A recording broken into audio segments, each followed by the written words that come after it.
Fala, meus queridos amigos, sejam todos bem-vindos a mais um podcast. Eu sou o Henrique Moura, estou aqui com o William. E aí, pessoal, aqui é o William, um novo co-host, vamos dizer assim, né? Uma função um pouco nova para mim. E tanto, né, os comentários, tanto o início, né? Olá, pessoal, que o relógio do tempo lhe seja favorável e que a estácia da inovação nos conduza a horizontes repletos de maravilhas tecnológicas. Com a minha admiração pela engenhosidade do vapor e das máquinas, saúdo a todos com um aperto de mãos metálico. Como é bom falar mais sobre a fusão do passado com o futuro através do steampunk. Esse sprint muito movido à engenharia e imaginação que iremos falar nesse momento. Então, Alonso. Bacana. Também estou recebendo a Vanessa. Oi, depois dessa eu vou ficar aqui de boa no meu Zeppelin. Bom, hoje estou recebendo dois convidados muito legais, que manjam muito sobre o tema. Só antes eu queria comentar algumas coisas. O Gabriel e o Giovanni, eles não puderam estar presentes nesses dois últimos episódios, porque eles não estão com saúde, né? O Gabriel pegou uma gripe forte e o Giovanni está com rinite. Então, eu acredito que no próximo sábado eles vão estar na gravação do podcast da Miss, né? Então, hoje eu chamei o William e a Vanessa para serem meus co-hosts do Gimito. Bom, estou aqui recebendo hoje o professor André. Fala, pessoal, bom dia, boa tarde, boa noite, vindo diretamente das terras siberianas, trazendo um pouco do steampunk, do vapor russo, do lado bom, positivo, sem guerra, sem gritaria, sem muitas confusões. E também estou recebendo o Ogan. Salve, galera, eu sou o Ogan, autor de steampunk brasileiro, e eu vou trazer o steampunk direto da Itch-Shop. Bom, eu vou começar o meu bate-papo perguntando primeiramente para o André. Como é que você começou, como é que você descobriu o steampunk? Vou começar com você, André. Essa daqui é uma história bem divertida. Tecnicamente, eu descobri o steampunk através do cyberpunk. Um belo dia, em Curitiba tem uma festa muito famosa, né, a Biodementia, e um dia eles fizeram uma festa, dessas festas de underground, temática, com a temática do cyberpunk. Fui pesquisar para conhecer mais, para elaborar um traje, né, um visual bacana, e nisso daí eu conheci o visual steampunk. E isso me chamou muita atenção, porque já era algo que eu já via, o pessoal usando sucatas, usando engrenagens, fazendo ali modificações, como se fosse algo muito antigo. Tipo, eu via muito no filme De Volta para o Futuro 3. E aquilo aí me chamou muita atenção, gostei muito. Fui lá nessa festa cyberpunk, comecei a conhecer mais sobre o steampunk, e um belo dia um amigo meu falou, olha, então é o seguinte, tem um pessoal aqui em Curitiba que eles têm um grupo e eles fazem atividades na Gibiteca ali de pegar e tem ali umas atividades de palestra, de oficina, e é aberto ao público. Sabe, você topa ir lá, dar uma conhecer, dar uma olhada, e assim, um belo dia, depois de passar um inverno muito gelado em Curitiba, fui lá com o meu casacão, pegar um bloco de notas e comecei a ir lá para dar uma olhada, né? Eu ainda estava na época da faculdade, e eu gostei muito, achei muito interessante, comecei a anotar, e eu gostei muito daquele universo, gostei muito da companhia das pessoas, da visão que elas tinham sobre o mundo, e achei muito bacana, e mergulhei de vez nesse universo lindo e maravilhoso. Que bacana, então tudo começou em Curitiba. Exatamente. Legal. Agora eu vou perguntar pro Ogan, né, para fazer a mesma pergunta, como é que você conheceu esse universo do steampunk? Cara, o meu começo no steampunk ele foi muito esquisito, porque o meu primeiro contato com o steampunk, eu ignorei completamente a existência dele, que foi um amigo meu que ia mestrar um RPG chamado Castelo Frankenstein. Acho que o André fez até uma cara de poxa, que é um classicão dos RPGs steampunks do mundo, assim. E aí isso é que eu meio que ignorei ele. Na época eu era muito viciado em Dungeons & Dragons, Advanced Dungeons & Dragons, e eu deixei ele meio de canto. Aí isso sumiu essa existência da minha mente. Anos depois, assim, tipo, isso foi no ensino médio. Anos depois, lá na faculdade, eu comecei a escrever meu primeiro livro para o Bato de Shoah, e eu mandei ele para um amigo meu chamado Carl Felipe, né? O André conhece o Carl, tal, aqui de São Paulo, acho que conhece. E aí o Carl me mandou uma mensagem, pô, cara, você tá escrevendo steampunk. E aí eu perguntei pra ele, o que é steampunk? Clássica pergunta. Ele me mandou um monte de artigos, eu não li nenhum. Fiquei com preguiça de ler, era muito papel, muita letra. E fui procurar um vídeo no YouTube. Fui fazer a mesma pergunta no YouTube. Vi lá a estética de steampunk, achei fantástico. E falei, é isso, eu tô escrevendo steampunk. E comecei a larejar por aí que tava escrevendo um livro de steampunk e as pessoas acreditaram. Que bacana, legal. Eu vou perguntar pro William também, que o William, eu sei que também, de uns anos pra cá, também que gosta bastante do tema steampunk, sendo que no último evento que a gente foi ali, ele tava todo trajado ali de Léo Valdez, né? E foi muito legal. Queria perguntar pra você, William, como é que você conheceu o mundo de steampunk? Então, eu conheci o mundo steampunk jogando Final Fantasy, para vocês terem uma ideia. Ali os primeiros jogos do Final Fantasy, que era para PS2. E eu comecei a me interessar por esse estilo de roupa, estilo de aventura e tudo mais. E então eu fui por esse momento eu não sabia exatamente o que era. E eu vi isso como Okan. Eu fui consultar o ilustre magnífico Google, ou também YouTube. Então eu coloquei, fui, né, procurando gameplays e tudo mais. De repente caiu um vídeo da Deborah Puppet, que é do canal Steampunk. E aí ela falando, explicando todo esse conceito da era vitoriana e o pequeno William viciado em história, amante de história e coisas assim, né, ligadas, começou a se aprofundar cada vez mais. E esse caso aí do Léo Valdez, eu comecei a ler os livros da saga Percy Jackson, e quando eu me deparei com o personagem Léo Valdez, comecei a ter uma ligação ainda mais. Eu já estava atrás do conceito steampunk, tentando entender cada vez mais, né, esse universo que passava focado nas questões das máquinas a vapor e coisas magníficas. Então eu comecei a conhecer mais o personagem e gostar. E ele trazia realmente também esse gosto pelo steampunk.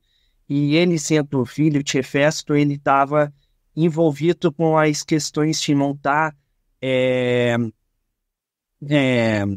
máquinas, né? Máquinas fantásticas. E até mesmo, daí tem o caso, quem gosta de Percy Jackson sabe que ele tem o dragão de bronze dele, que ele salvou, vence as raças e tudo mais. Então eu comecei jogando Final Fantasy. Só uma dúvida rápida, qual Final Fantasy que era, William? Olha, agora pra a memória do senhor de idade aqui, não lembra muito bem. Não era o 6? Mas o Final Fantasy que eu lembro que eu jogava bastante era o do pro PS2. Agora, de cabeça não sei o nome. Sabe o nome? Mas acho que eu já imagino qual deveria ser se não me falha a memória, era aquele menino loiro ou não? Sim, isso aí. Esse era bom demais, cara. Esse Era jogo muito bom. Acho que não sei se o pessoal que teve a oportunidade de jogar, mas eu tenho saudades de um Final Fantasy como aquele, cara. Que joguinho legal que era. Eu acho que foi o primeiro jogo de RPG que literalmente eu olhei e falei, cara, eu quero jogar esse negócio até o fim, cara. A história era muito legal, muito envolvente.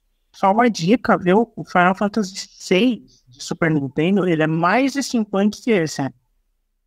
O Final Fantasy VI é aquele que é, tipo assim, meio que tipo, que você começa, tipo, parece que você anda meio com umas máquinas robô, é esse ou não? Esse mesmo. Você anda na jogar esse, é legal mesmo. Maravilhoso, mas ele merece um remake, porque eu não consigo mais jogar aqueles gráficos, não. Sim, sim. Não, ele é um jogo incrível, os Final Fantasy, todos eles são muito bons, assim, né? Mas esse Final Fantasy foi épico, e era difícil pra caramba, não é fácil não. E você, Vanessa, como é que você conheceu o mundo de steampunk? Eu conheci basicamente pelo que eu sempre gosto muito da gostei de era vitoriana, tenho muitos personagens inspirados nessa estética meio era vitoriana. E aí, às vezes, eu tropeçava no steampunk, eu achava o estilo. Eu fazia vários desenhos de personagens. Aí eu nunca cheguei a pesquisar mais a bonita pra fazer roupas e desenhar cenários, essas coisas. Eu sempre estou muito fascinada por esse período e por esse tempo. Legal, muito bacana. Essa questão do steampunk, ela é bem bacana lá. Assim, eu confesso que eu fui descobrir o que era o steampunk no evento, né? Mas eu imaginava que deveria ser alguma coisa ligada àquele mundo de cyberpunk, né? O William me explicou como funcionava e tal. Eu confesso assim, gosto bastante do Van Helsing, daquele filme dos Três Mosqueteiros, que tem vários elementos ali do steampunk, o barco voador, por exemplo, que ficou bem legal no filme dos Três Mosqueteiros. Inclusive, eu sempre achei que aquele filme merecia uma continuação, e nós não tivemos uma continuação daquele filme dos Três Mosqueteiros. Nós temos o Assassin's Creed Syndicate, que é uma obra-prima também, apesar de não ser um exemplo da franquia, um dos melhores games considerados da franquia, mas é um grande jogo, né? E, cara, eu gosto desse tema, porque é uma coisa assim que você pensar no passado, aquelas máquinas a vapor, a Revolução Industrial, e você pegar tudo aquilo e criar uma ficção em cima, eu achei muito bacana. E, assim, pro nosso pessoal de casa entender, né, eu vou pegar o Logan ali pra comentar um pouco. Logan, tenta explicar pro pessoal de casa, assim, de uma forma que o pessoal entenda, assim, o que seria o steampunk, na verdade? É um estilo de vida? Uma ficção? O que seria? Cara, eu vou explicar aqui, talvez eu seja até um pouco polêmico. Para mim, tá? O steampunk é uma cultura. Entendeu? Sendo uma cultura, ele tem vários tentáculos ali, que é o da literatura, da música, da filosofia, da arquitetura. Então ele abraça tudo, de certa forma, por fazer parte, né, de uma cultura, estar envolvido em um meio social. E o steampunk, ele reimagina o período vitoriano através de uma ótica retrofuturista. O que isso significa? É o nosso olhar de hoje, tanto político, social, econômico e tecnológico, para esse passado neo-vitoriano, que nem é vitoriano de verdade, né? Ele é neo-vitoriano porque a gente ou ignora alguns problemas políticos da época, né, como machismo, escravidão, colonização, ou a gente reformula esses dados. A gente reformula esses pontos porque o nosso pensamento se a Revolução Industrial aconteceu antes, então nada impede que outras revoluções sociais e econômicas tenham acontecido antes também. Faz sentido? Olha, pra mim fez. E pra você, professor André, o que você acha? Olha, a definição do Logan foi estupenda. Assim, é uma definição que a gente... em todos os eventos de steampunk, sejam os nacionais ou regionais, a gente sempre tem essas discussões sobre o que é o steampunk. E assim, o steampunk, ele é uma cultura, ele é um movimento. Ele está em diversas fases, tem várias formas de você encarar o steampunk, não só pela literatura, como o Logan falou, tem ali a questão da estética, a questão das músicas, a questão das vestimentas, a questão de pensar e reformular. E é sempre bom lembrar que o steampunk, ele não é um movimento histórico, tá? Não faz parte de uma história. Ele é uma revisão, é uma forma da gente ver, e mais do que uma revisão, é uma forma da gente pegar e fazer uma nova crítica sobre esse período do século XVIII e XIX, especialmente da Revolução Industrial, para a gente fazer uma nova análise e perceber todas as características negativas que uma visão romântica de séculos, né, de 2, 3 séculos aí de produções de cinema, de literatura, faz sobre essa época. Então, o steampunk tem esses dois modos aí de ver, né, que é o steam do vapor e o punk de ter essa revisão. E dá para até perceber que o movimento do steampunk é uma cultura que está ali sendo criada, porque até na sua gênese já tem uma bifurcação. E aí de ideias.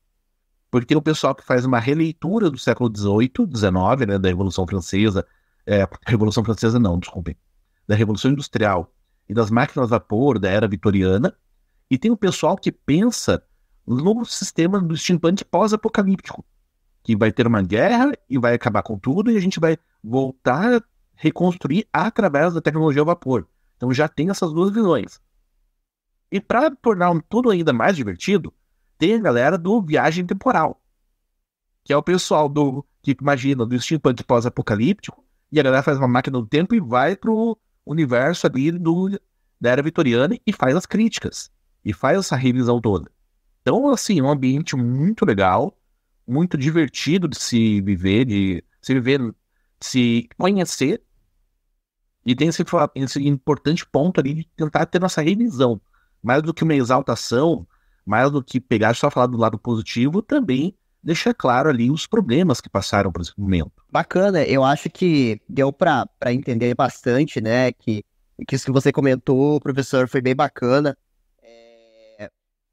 Esse ponto que você colocou ali, acho que me fez até refletir bastante, né, porque realmente é uma releitura de tudo aquilo que aconteceu na Revolução Industrial, e é muito bacana de você ver, né, e é bacana que os filmes exploraram isso muito bem, dá para você criar um estilo, uma literatura nova. E eu acho muito bacana tudo isso, né? Eu confesso, assim, que eu tenho alguns filmes que eu consigo lembrar, assim, que assisti de steampunk, mas todos que eu assisti, pelo menos, eu gostei, né? Até o Assassin's Creed Syndicate, que é um pouco injustiçado, e ali não foi um jogo que nem eu comentei ali, que, ele não foi o Assassin's Creed mais bombado, ele marcou o fim daquela geração antiga do Assassin's Creed, antes de lançar o Origins ali, que começou uma nova, um Assassin's Creed mais voltado pro RPG, mas foi um jogo legal, é um jogo muito bem trabalhado, né? É uma obra-prima e é muito divertido também. Mas eu confesso que o William tá com o óculos ali do steampunk, isso, William? Isso mesmo, tô com... Olha aí, que legal. Cara, fala pra gente como é que você fez esse óculos aí, pra gente, o pessoal de casa entender. Então, Google, desculpa, isso fez até minha interpretação aí, né? Eu falei certo, né, André? É Google. Google. Quê? Goggle, ou óculos de proteção, ou óculos steampunk, aí à vontade do freguês. O idioma que está sendo falado fica a critério do teu personagem ou de você. Isso aí. Então, né, mostrando, né, só a questão, já é uma questão bem marcante desse período, né, que quando a gente fala Revolução Industrial, a gente pensa, né, nas fábricas, no vapor, toda essa questão. Então, era necessário que houvesse uma proteção, né, tanto para os olhos, quanto para o rosto e tudo mais.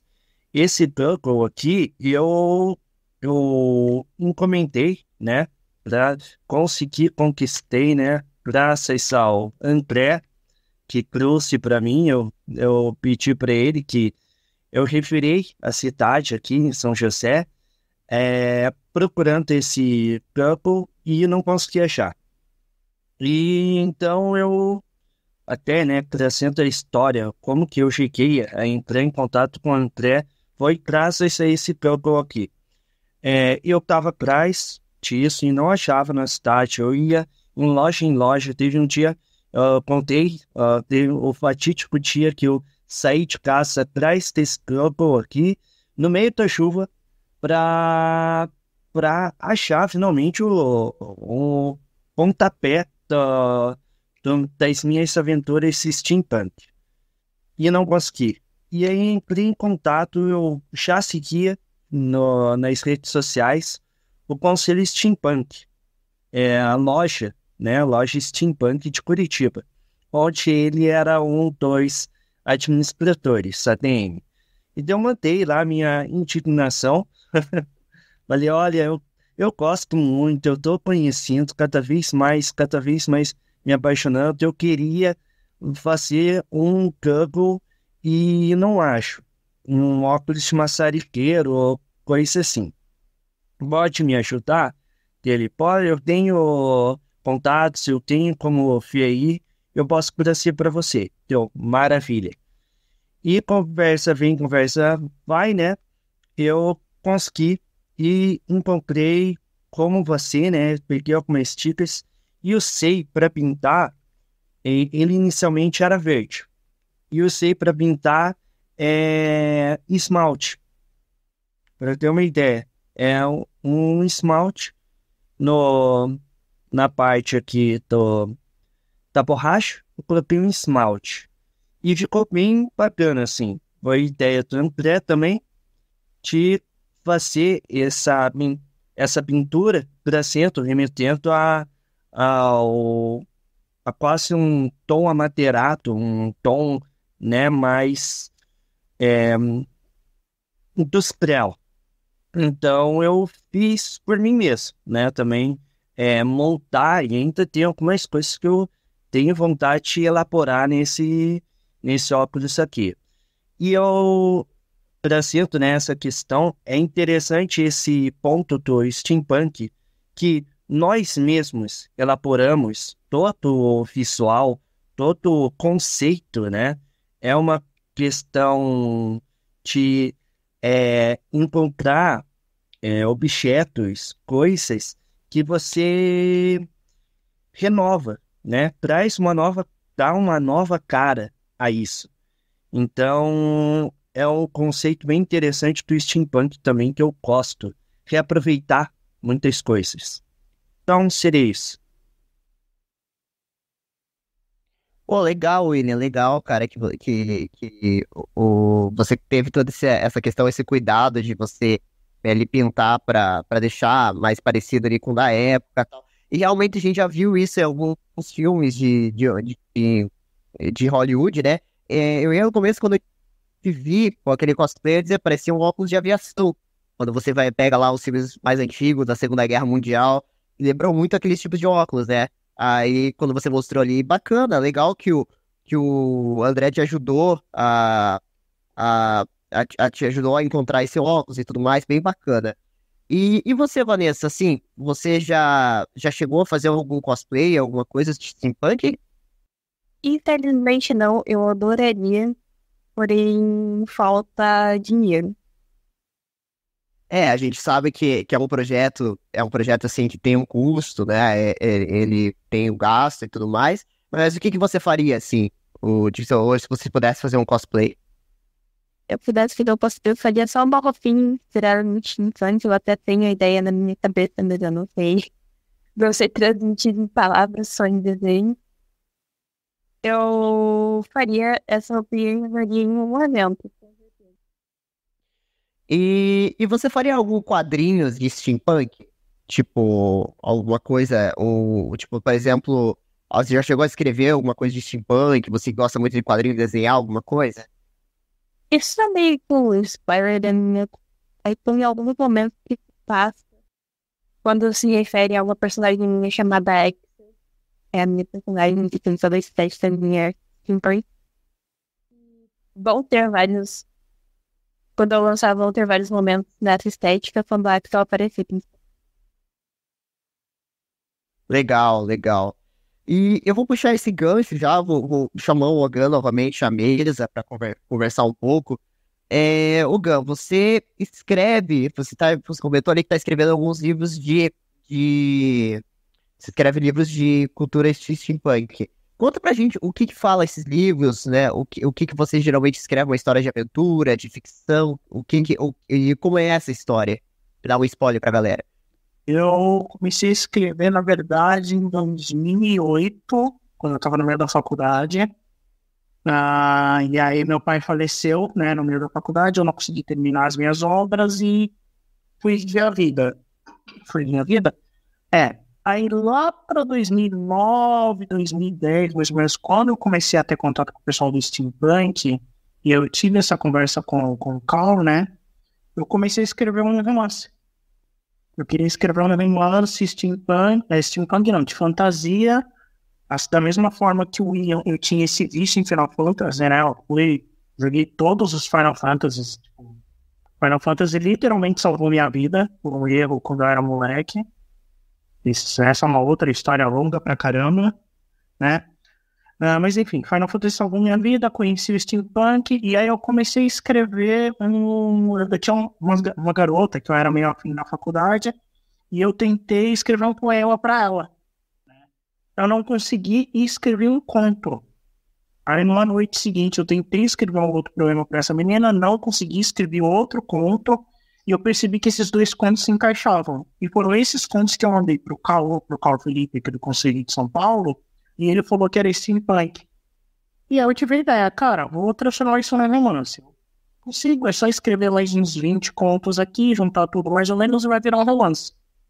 E aí eu escrevi o Baronato de Showa pesquisando cultura judaica, né? Juntando isso com elementos de ocultismo que eu já conhecia, tal, de escolas iniciáticas, com a fantasia.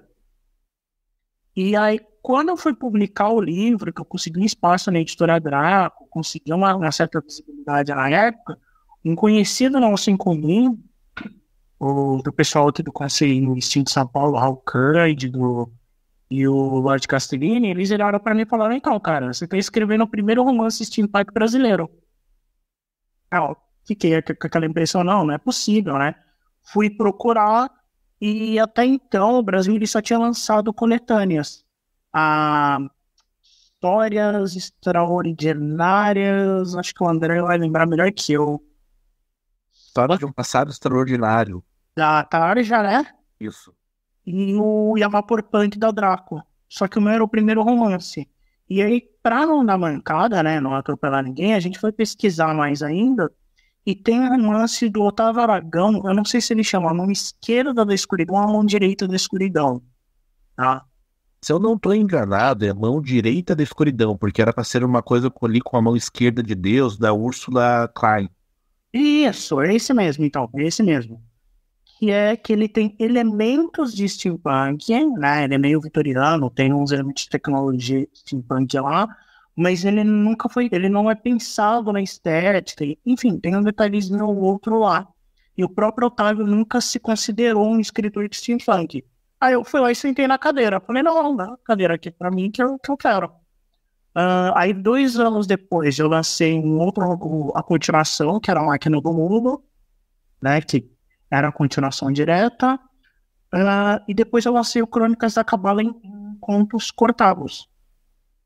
Só que aí minha mãe morreu, eu passei por várias coisas malucas assim na minha vida. Quem conhece, quem me segue nas redes sociais vai ver, tipo, divórcio, briga de rua, quase ser preso, viajar para o exterior, enfim, me dá uma insanidade total, entrar para a ordem de magia, sair e meditar um ano num sítio no interior de São Paulo, coisas malucas assim, e eu nunca terminei essa trilogia, né? Tava aí na viagem da vida tentando me encontrar, fui escrevendo outros contos, outros livros, e agora eu tô com os direitos dos meus livros todos de volta. Então, o que eu tô fazendo? Eu tô publicando os meus livros em formato físico para as pessoas baixarem. Mas eu tenho hoje três cenários publicados, né? Que é Nordara, que é um steampunk com influência da cultura dos judeus etíopes e dos judeus, né? De Israel. Agadá, que é um onírico estilo Sandman. E um cenário que chama Diáspora Distópica, que é um space opera, afrofuturista, na verdade. Essa é a minha produção até agora que eu tô lembrando, tá? Tem mais coisa, mas a gente vai ficando mais velho e não vai lembrando de tudo, não. Bacana, legal. Primeiramente, meus sentimentos, né? Eu imagino que não foi fácil para você, né? E depois disso tudo, você ter ainda essa vocação para escrever, né? Você é uma pessoa bastante corajosa. E bacana que você escreveu e tudo mais, né? E legal de você ter esse título, né, de ser o primeiro escritor de steampunk brasileiro. Acho que isso deve ter sido bem bacana, bem legal. Eu tô escrevendo agora o roteiro da série dos Mito, né? Que a gente quer fazer em animação, né? Eu gosto de mexer com animações, mas geralmente eu sempre gostei de escrever mais para o lado da comédia, né? Mas como é bom escrever, né? Eu acho que é uma coisa que geralmente o pessoal que gosta de escrever sabe que pra mim é uma segunda terapia escrever e é maravilhoso. E me diga uma coisa, assim, quais são os seus planos aí dos próximos livros? O que você ainda pensa em lançar? Eu, honestamente, eu quero lançar uma série na Netflix, um filme pela Amazon Prime e entrar na lista do New York Times. Pelo menos. Eu tenho mais um romance. E ganhar um Oscar? Ganhar um Book Awards aí? Se eu ganhar Oscar, eu vou ficar insuportável. Vou ficar tipo o Howard de não e depois que ele vai pro espaço. Ninguém vai. Brincadeira à parte, eu quero lançar o terceiro livro, que é o Emissário do Leste, né? E eu vou dar um spoiler aqui que o meu mundo ele acaba. Ele destruído, os heróis perdem. O que acontece? Eu passei por um período muito difícil da minha vida em 2014, 2015, 2016, né?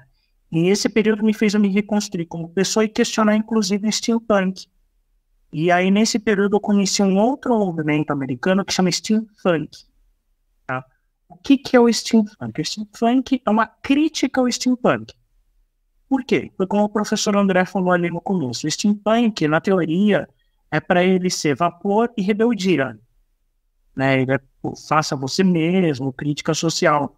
Só que o steampunk, nos últimos anos, ele encontrou um problema que é dele mesmo, a estética dele é muito chamativa, muito bonita, muito legal de fazer, e as pessoas deixaram muito o punk do steampunk de lado. Virou mainstream. Entendeu? Então falta punk no steampunk. Bom, no steampunk. O que o steampunk vem falar? Primeiro ele aponta o dedo na cara do steampunk e ele fala um negócio que a gente chama de supressão de realidade. O que é a supressão de realidade? Ela não é uma mentira, mas é quando você convenientemente deixa alguns elementos da história real de lado para levar uma ficção adiante. Por exemplo, esse steampunk a gente está falando de período vitoriano, que é um período fortemente racista e machista. Se o steampunk concorda mesmo com o seu lado punk, todas as obras steampunk deveriam renegar isso. Não, vou colocar um monte de personagem negro, vou colocar um monte de personagem mulher. A gente não vai discutir esses racismos, esses problemas da sociedade, ou porque eles nem vão existir, já que a sociedade evoluiu antes, né? Ou a gente vai fazer obras que questionem isso e cutuquem a ferida mesmo. E o steampunk deixou isso meio de lado. O que o steampunk vem fazer?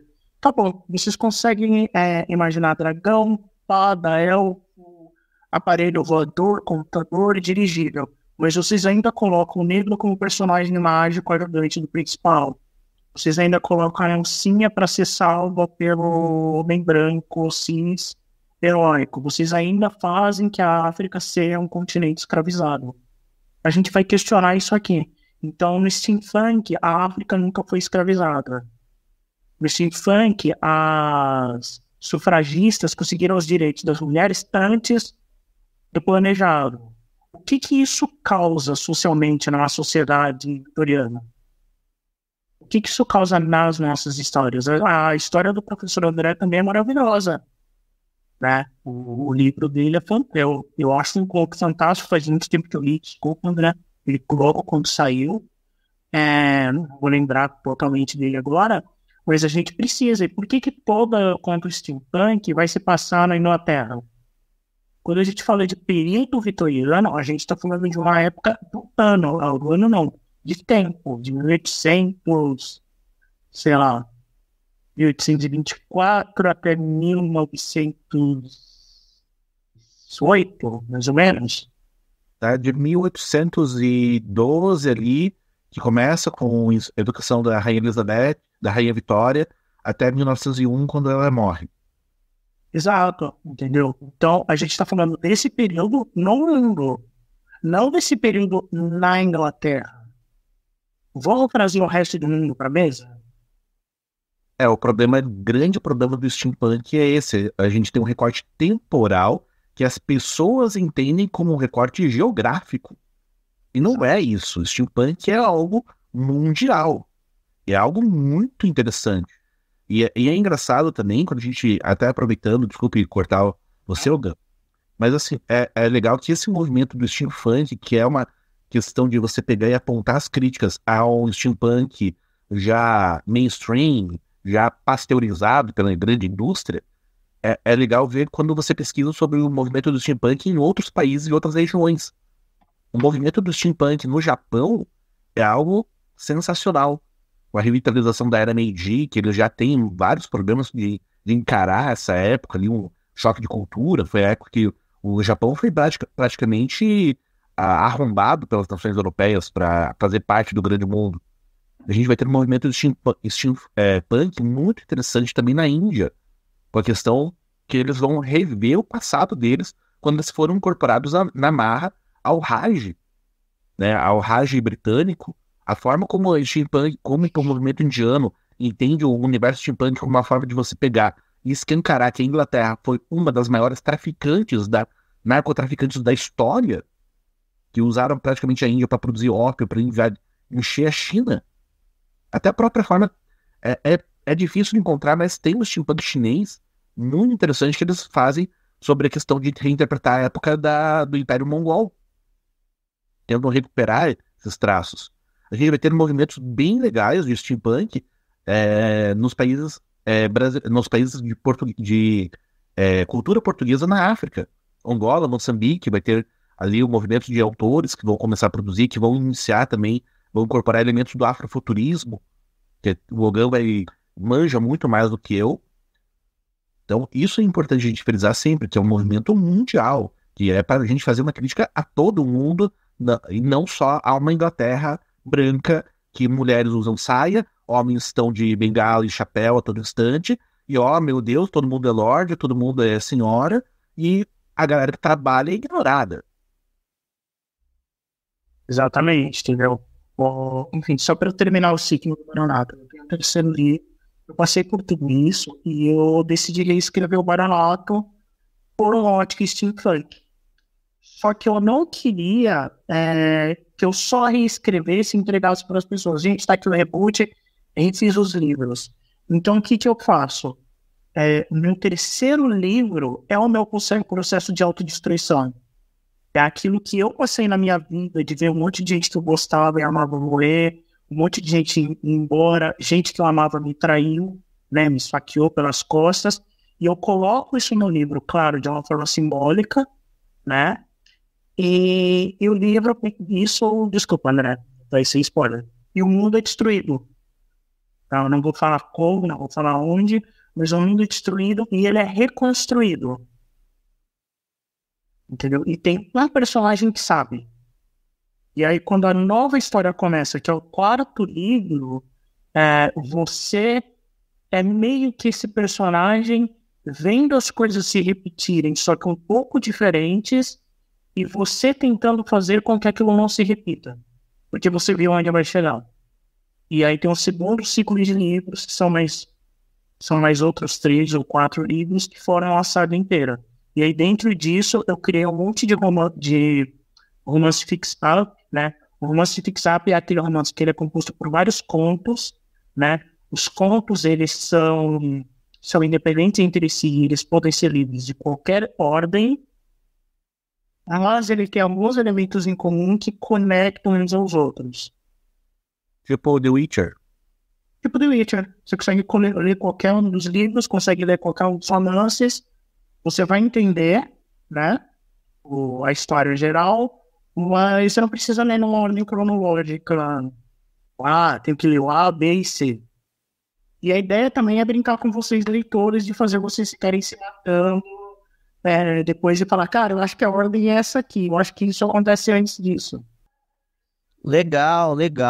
Eu achei bem interessante essa forma de você escrever de brincar com a linha do tempo, né? Eu também confesso que eu também gosto de escrever assim, eu acho que fica bem divertido quando a gente quebra e tenta o leitor montar, né, a sua própria ordem cronológica dos eventos, acho que isso é muito bacana.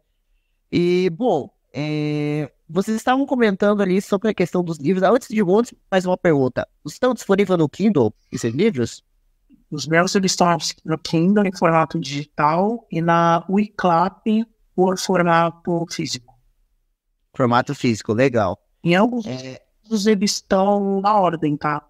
Tem uma ordem lá, 1, 2. Legal. Tá pelo Kindle Unlimited, aquele que você assina ou não? Sim. Tem que ser separado. Sim? Sim, porque como ativista de movimento negro, né, como uma pessoa quer fazer a leitura das pessoas negras também, pelo menos isso eu consigo fazer, entendeu? Deixar os livros mais baratos, o mais acessível possível, e sei lá, se a pessoa pagar 20 conto lá na Amazon, em um mês ela consegue ler tudo, talvez 2. Mas ela dá Legal. um pouco menos, então eu consigo dar mais acessibilidade. Sim, eu acho que isso é. O Kindle, eu tenho, eu gostei bastante, né? Ele traz uma acessibilidade muito grande. E legal, bacana. Eu vou dar uma olhada. Bom, já que a gente está falando da parte, né, dos livros, eu queria começar a falar um pouco assim, dos filmes, né? Eu confesso que se o Gabriel tivesse aqui, o Gabriel ia reclamar bastante, né? A gente, uma vez, o Giovanni levou a gente vai assistir um filme aqui em casa, aí foi eu, o Gabriel, e ele colocou, agora no passado, o filme do Van Helsing. Eu não fui muito fã daquele filme, né? Mas eu sei que o Van Helsing é um filme que eu acho que ele tem, claro, uma matemática steampunk, né? Mas, assim, de filmes, o que vocês gostam do steampunk? Eu vou começar com você. Eu vou começar com você, Vanessa. Qual filme steampunk você gosta? Não vi nenhum. O único, eu vi Van Helsing, mas eu não vi Van Helsing. Uma análise de Van Helsing. Acho que ele tem uma temática legal do steampunk, só que eu acho que eu não vi a série, né? Não sei como é que tá a série, mas eu acho que ele se tornou um filme um pouco longo ali, né? E claro, com o tempo ele foi envelhecendo e tudo mais. Isso é a minha opinião, né? Eu não sei o que vocês acham do filme do Van Helsing, mas eu assisti assim, eu confesso, é um filme bem comprido, né? Filme grande e tal, né? E é um pouco, acho que 2004. Era pra ser sério, mas pela análise que eu vi, eu achei hilário. É, aquele, aquele, aquele Drácula lá não tá nem citado na playlist dos melhores Dráculas, né? Então ficou um pouco complicado, né? Mas assim, visto o perfil da época eu acho que foi legal o filme, sabe? E você, Winnie, que filme que você gosta, assim, do steampunk? Então, eu vou meio ser suspeito, né? Mas um filme com temática steampunk... Oi, tô aqui? Tá me ouvindo? Estamos te ouvindo, pode falar. Ah, sim, agora sim. Então, um filme steampunk, com temática steampunk, né? Que eu assistia, que gostava muito, é o Desventura em Série. Aquele primeiro, né? Tem a série, né? Com Jim Carrey? Mas com o Jim Carrey, que o Jim Carrey era o vilãozão, né? Mas eu gostava por causa do conceito mesmo que tinha, o estilo steampunk, Cara, esqueci o nome da personagem, uma das irmãs Baudelaire lá, ela montava muitas coisas, né? Elaborava umas bugigangas, vamos dizer assim. E esse conceito me chamava bastante atenção. E por ser, eu sou suspeito, porque eu sou muito fã do Jim Carrey, gosto dos filmes dele, mas esse filme também traz os conceitos que me chamam a atenção. Legal. Desventura em Série é um filme bem bacana. Bem lembrado, William. Filme bem interessante. Tem os livros também, né? Se eu não me engano, são bastante livros também do Desventuras em Série. Ô, Gav, qual filme de steampunk você assim, curte e tal? Você acha legal? Cara, eu vou fazer coro, professor André. É uma lista muito curta, porque steampunk é um coitado no cinema. Os caras não acertam uma. Até o Steam Boy, que eu acho legal, eu acho ele tedioso. Eu acho que ele tem uns momentos... Ele acaba sendo... Ele é muito longo, ele podia ter pelo menos uns 20 minutos a menos. Depois, assim, tipo, um Hard Boils, assim. Eu confesso que eu dei umas passadas nele, assim, tipo, tá, vai, vou. Porque, eu não sei, esse é o problema do steampunk, né? Ele enrola muito na questão visual, eles querem muito fazer um negócio lindo, maravilhoso, óculos em máquinas, não sei o que. Deixa, tu sabe, roteiro mala, tipo, Van Helsing é legal, mas é uma bobeirinha. E assim, ele tem coisinhas steampunk, né? Ele era steampunk por si mesmo. Vamos lá, Van Helsing, Liga Extraordinária, só que Liga Extraordinária, se você assistir pensando nos quadrinhos, você vai se decepcionar, tá? Você tem que assistir ele, né? Acho que o André concorda. Bom, Liga Extraordinária acabou com a carreira do Sean Connery. Ele se aposentou depois desse filme. E isso já diz algo bastante importante. Né? Tipo, é isso, assim, se não fosse ele, tinha acabado o filme na metade. Steam Boy, legal. Aí, assim, a gente, no steampunk visual, televisual, a gente se dá muito melhor nos animes. O Blood, Full Metal Alchemist, aí a lista Steam Boy, cara, e a lista vai embora. A lista vai embora em vários animes que a gente pode... Skullflow e... Nossa, se eu for lembrar de tudo agora aqui, a gente fica viajando por horas nessa lista. Séries. Cara, séries steampunk, eu aconselho as pessoas a assistirem Carnival Row. Carnival Row, não. Carnival Row, na Amazon. Ela é muito boa. Ela tem pouquinho... É o que a gente falou agora há pouco, né? Ela tem pouquíssimo elemento visual steampunk. Aparece um outro dirigível, um outro barco a vapor. Não tem nenhuma tecnologia steampunk no cenário. Você não vê uma chaleira se movendo sozinha, não vê um robô steampunk andando por aí. Mas ela se passa num mundo vitoriano, onde um reino lá, que é o Burgo, claramente inspirado na Inglaterra, tentou colonizar uma área chamada... Como é que é o nome? É a área das fadas, lá, o reino das fadas. Ferry. É o nome da Irlanda. Tipo a Irlanda lá. E aí eles começam uma guerra com o Pacto, que claramente é a Rússia, o Império Russo, né? Claramente são eles. E aí você vai acompanhando essa galera. O Pacto tá ali ameaçando todo mundo, aí o Burgo e o Ferry estão naquela tensão, só que aí como o Pacto começa a atacar as fadas, elas são obrigadas a migrar pro Burgo. E aí o Burgo tem que lidar com os erros dele, políticos ao longo dos anos. Enfim, e é legal. É uma série boa, né? Não sei se o professor assistiu. Tá. Já, é uma série boa, ela fica muito melhor na segunda temporada, que aí eles metem uma politicagem, metem um socialismo acontecendo anos antes. Nossa, eles fazem umas aspirações maravilhosas. Aí a série é cancelada porque não dá audiência. Mas é a praga do steampunk, cara. A gente tem ótimos livros, sério. Sim. Falando em seriado, o Bússola de Ouro, o seriado, tem elementos também no cenário bastante steampunk, especialmente quando fala ali do universo original deles. Tem mais... Eu acho que até ali a série Ossos e Sangue. Sangue e Ossos, não? Isso, Sangue e Ossos. Ele flerta e eles tentam pegar da parte que seria da magia do livro, eles transformam numa coisa mais steampunk também. Então, mas assim, puramente é complicado. Sim, uma série puramente steampunk. É claro, a gente tem ali nossa prata da casa, né, a prata nacional, que é a série A Todo Vapor, da Amazon, que é baseado ali na obra do Ernesto Tavares. E assim, é a mesma questão.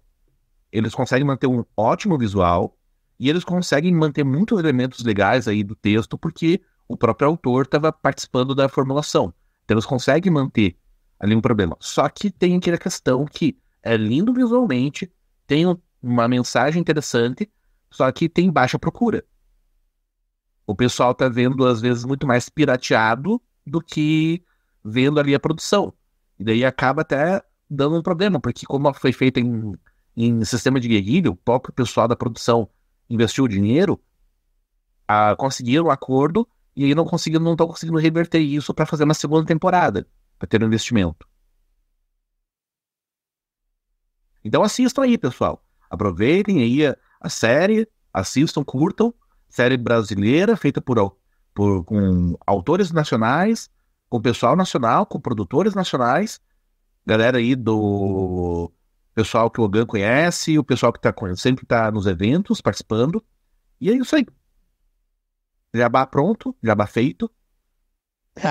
Tá certo. Só uma pergunta, você falou ali da Bússola de Ouro. Eu lembro que eu assisti a Bússola de Ouro quando era criança, né? O filme. Tem a série da Bússola de Ouro? Sim. Sério? Caraca, eu não sabia disso. Eu acho que tá indo pra terceira temporada. Eu vou ter que assistir esse negócio, porque eu até hoje, assim, quando você é uma criança, você não é um crítico de cinema, né? Um dos filmes que me marcou quando eu era criança, naquela época, eu gostei do filme, foi A Bússola de Ouro. E não teve uma continuação do filme, né? O filme só teve um filme da Bússola de Ouro. Aí eu fiquei, tá, mas cadê a continuação? Até hoje não tem uma continuação daquele filme. Aí depois eu fui ver que o filme teve uma crítica negativa, não foi muito bom tal, e não fizeram o segundo, né? Da Bússola de Ouro. Mas eu gostei do filme. Eu até, assim, quando eu era uma criança, eu tenho uma memória, assim, talvez se eu assistir hoje eu vou achar uma merda. Tipo assim, eu gostei da época quando eu era criança, né? Do Bússola de Ouro, né? E infelizmente não foi um filme que foi pra frente, né? Mas a série realmente não fazia ideia que tinha a série da Bússola de Ouro. Me boi, né? Eu gostei dele também. É o que o problema da Bússola de Ouro, se eu não me engano, foi porque daí a galera resgatou a trama inteira. Que a obra inteira é um manifesto contra a religião. Então, né? Daí a galera, quando retornou isso na Inglaterra, que o autor fez críticas fortes à igreja inglesa, né, ao anglicanismo inglês, e isso minou qualquer chance de ter algum segundo filme. Mesmo tendo uma boa recepção, se eu não me engano, ele teve uma bilheteria razoável na época, e ele teve críticas muito boas, tanto a parte de cenas de ação, quanto também o elenco de peso que foi investido. Era um elenco muito top. Então, aí a série não saiu como Bússola de Ouro, tá? Tanto que ele nem é chamado de série baseada no livro. Eles chamam de, em inglês, His Dark Materials. Sim. Eu não sei o nome em português, e eles não falam que é baseado na Bússola de Ouro, que acho que é exatamente para evitar essa relação. Eles falam que é inspirado, uma coisa assim. Eles usam outro termo. Eles falam que é uma livre adaptação, mesmo sendo mais fiéis aos livros do que o filme foi. Mas que no Brasil ficou ali os Dark Materials também, né, os materiais negros, matéria negra. Geralmente o Brasil não lança coisa com título direto em inglês, né?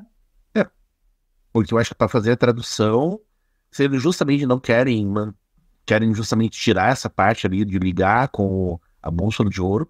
Mas assim, vejo nas propagandas de Facebook a série da Bússola de Ouro, em português. Eu confesso, assim, que quando eu assisti esse filme, eu gostei. Eu achei, assim, a história me marcou bastante e tal, do urso lá. Lembra aquela batalha do urso que teve? Foi uma das cenas, assim, que, lembra quando eu era criança, eu fiquei fascinado por aquilo. Nossa, que legal, tipo, eu não sei se a Vanessa chegou a assistir Bússola de Ouro, Vanessa? Então, que eu me lembre, provavelmente passou na sessão da tarde eu vi. Mas não que eu me lembre. Passou algumas vezes na Sessão da Tarde, eu acho que, mas assim, ele era um filme bem comprido, né?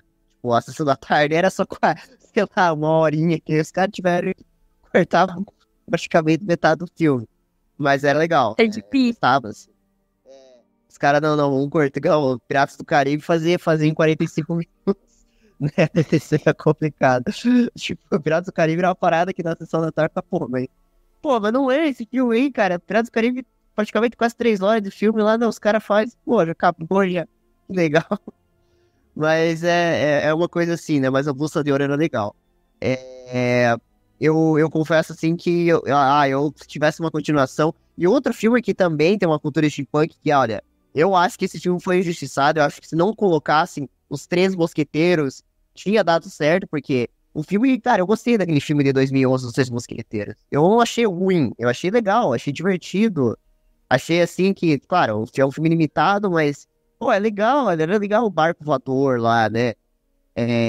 A história do filme, só que não foi pra frente, né? Também, né? Não deram sequência na continuação, porque não termina o filme, né?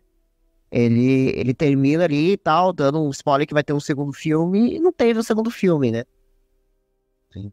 É que o contexto dos Três Mosqueteiros, né? Essa versão moderna, é justamente de um momento que teve no cinema, que foi muito curto, que teve também na literatura, mas teve no cinema, que foi quando começou a cair os direitos autorais. Que a galera começou a fazer Orgulho, Preconceito e Zumbis. Os Três Mosqueteiros e Tecnologia a Vapor, né? Teve o Van Helsing também, que foi nesse período aí de tentar reformular histórias antigas, só que daí quando sai o elenco de peso, sai assim, saiu assim, o filme, se eu não me engano, as críticas eram muito fortes. A questão, por exemplo, cinema lacração, porque tem lá a Mila Jovovich num papel que, meu Deus, não existe na obra nenhuma personagem feminina fantástica, tão forte quanto os mosquiteiros, e ela tá lá no papel de destaque, sabe? Daí começou umas besteiras nesse nível, assim. Eu confesso assim que a história, eu gostei muito, muito do filme. É um dos filmes também que, pô, será que algum dia vou pegar e falar, pô, vamos fazer um segundo filme, hein? Acho difícil, né? Vai ter o filme dos Três Mosqueteiros agora, né? Só que é a história original dos livros, o filme francês, que vai ser a história dos Três Mosqueteiros. Esse eu quero assistir também, eu gosto bastante do livro, né? Acho bem legal. Mas, gente, eu vou entrar no momento capcioso, né? E como vocês falaram a gente estava falando sobre as obras do steampunk, eu gostaria de começar perguntando para vocês o seguinte, né? O que vocês mais odeiam no steampunk? Eu vou começar com você, André. Mas odeio em que parte? O que você dá a cultura inteira? Sei lá, você não gosta? Cara, Pode ser. Eu acho que nem vou comentar, eu acho que os filmes estão muito ruins. Eu acho que podia melhorar nisso, podia melhorar naquilo. Né? Eu acho que isso faz isso faz o steampunk ficar mais fraco. O que você acha? O que você acha que tipo, te dá raiva? Você acha olha, o que me dá raiva, assim, não vou dizer que me dá raiva, mas que deixa muito, assim, incomodado é o fato que atualmente, especialmente dos últimos 5 anos para cá, o ambiente virou um nicho de reacionários monarquistas, de tipo, monarquia é tudo, democracia é nada, com umas ideias muito autoritárias de tentar retomar uma época que não existiu e de trazer ideias que flertam muito perigosamente com movimentos posteriores à era vitoriana que deu muita treta, né? Assim, é uma galera estilo Monark que acaba tendo contato e fala, gosto dessa época e começa com umas ideias muito alucinadas. E que isso acaba minando muito o movimento, acaba deturpando muito a ideia de um movimento que justamente tem uma origem meio anárquica, né, do steampunk tem essa coisa de ser anárquico, e a galera quer trazer um autoritarismo, uma coisa de retornar a uma monarquia, retornar a uma bela época que não foi bela e não foi uma época boa. Eu discordo. Discordo, só pra fazer um face cream pro Monark, mas bacana esse seu comentário, né? Eu concordo contigo. E você, meu caro, o que você acha assim, que te dá raiva no steampunk? Você não gosta e tal? Cara, eu assino embaixo do que o professor André falou. Nos últimos 4, 5 anos, assim, eu não sei o que aconteceu, mas eu acho que isso é coisa do movimento nerd, viu? O movimento nerd, ele foi capturado, foi sequestrado por umas pautas de extrema-direita completamente sem pé nem cabeça, fascistas mesmo, assim, sabe? E me preocupa muito que é um movimento que tá escrito punk punk no nome, ele seja tão reacionário e tenha se tornado tão conservador ao ponto de isso afetar as obras. E as obras steampunk que deveriam ser... eu não vou nem falar igual o cyberpunk, porque o cyberpunk virou uma cópia de si mesmo, né? Tudo no cyberpunk é robô e neon nos últimos 20 anos, não se faz mais nada original. Sim, isso é uma crítica direta, tá ruim mesmo. E o steampunk foi pela mesma linha, assim, ele foi sequestrado e ele é de direita. Simples assim, uma ótica liberal tacanha, sabe, bobo, assim. 5 minutos de conversa com qualquer aluno de primeiro ano de ciências políticas, a pessoa derruba qualquer um desses argumentos. E ele meio que é como se o steampunk tivesse perdido a coragem de ser. Perdeu coragem, assim, podia ser muito mais. Bacana. Pode falar. E isso se reflete nas obras que a gente tem. Infelizmente, a gente tem um steampunk hoje que é igual a fantasia. Ele fica repetindo as mesmas fórmulas, onde todo mundo é lorde, lady, barão e alguma coisa. Parece sempre espírita, né? Que todo mundo foi um rei, rainha no passado e aconteceu alguma coisa com ele, foi traído, sei lá o quê. E ninguém é da plebe, ninguém é operário, ninguém é chão de fábrica, sabe? Pô, me incomoda. Olha, eu tenho que concordar com vocês. Eu realmente não tinha parado pra refletir sobre isso, mas bacana essa análise. E você, Vanessa? Eu não tava muito envolvida na cultura steampunk, mas tá aí, ó, sendo embaixo dos olhos ali, porque já me fez passar raiva. Espero fazer diferença com a Axel, trabalhadora linear da mina de carvão. E... Nossa senhora, agora eu passei raiva só ouvindo. Gatilho. É revoltante mesmo, mas... Bom, eu gostaria de agradecer todo mundo que esteve aqui presente hoje, o William, o André, o Ogan e a Vanessa. Muito, muito obrigado pela presença de vocês aqui hoje. Foi muito legal, muito bacana. Eu confesso que agora eu vou olhar para o steampunk com outros olhares, né? Vocês colocaram aí vários pontos que eu realmente não tinha analisado dessa forma. Foi muito legal. Eu fiquei curioso para ler as obras do Ogan. Acho que me despertou interesse. E eu gostaria de falar o próximo convidado. Então, nós tivemos uma mudança no nosso calendário, né? Eu iria entrevistar a Miss Paraná no dia 2, nós vamos entrevistar no dia 1º, às 8h30 da noite, sábado, às 8h30 da noite. Iremos entrevistar a Agatha, Miss Paraná, 2023, ela vai estar aqui, realmente para conversar, trocar uma ideia, né? Como é que foi isso, como é que tá sendo para ela, né? Tudo isso daí, né? E a gente vai receber aí, isso já no dia 2, aí deixa eu só abrir o agendas aqui. E essa gravação vai ser no dia 2. E aí no dia 9, a gente recebe a escritora Tatiane Guzmão, até o Logan tá convidado para participar também junto, né? Todo mundo também pode participar, para falar sobre livros de romance, né? Não sei se o Logan é fã, mas temos aí uma escritora de livros de romance, ela vai ter que ir conversando, ela escreveu 3 livros, muito bacana. E aí no dia 16 tem um papo mais zoeiro, mais descontraído, tempos de van, né? Onde que eu vou chamar uma colega minha que... Aí esse podcast, a Vanessa sabe, né? Que podcast assim, quando é tema mais descontraído, eu tô ferrado, né? Sempre dou um jeito de me zoarem, né? Mas essa é uma amiga minha que a gente... Sempre rola fofoca. Sempre tem aquelas fofoca, aquelas historinhas que o pessoal gosta, né? De escutar, né? Que depois gera essa animação marota lá. E vai ser bem bacana, a Eduarda, né, uma amiga minha, vai falar do Tempos de Van e tudo mais, né, acho que vai ser bem divertido. Vale muito a pena conferir, né, e eu acho, assim, que vai ser bem divertido, esse é o próximo compromissos que o Gimito tem.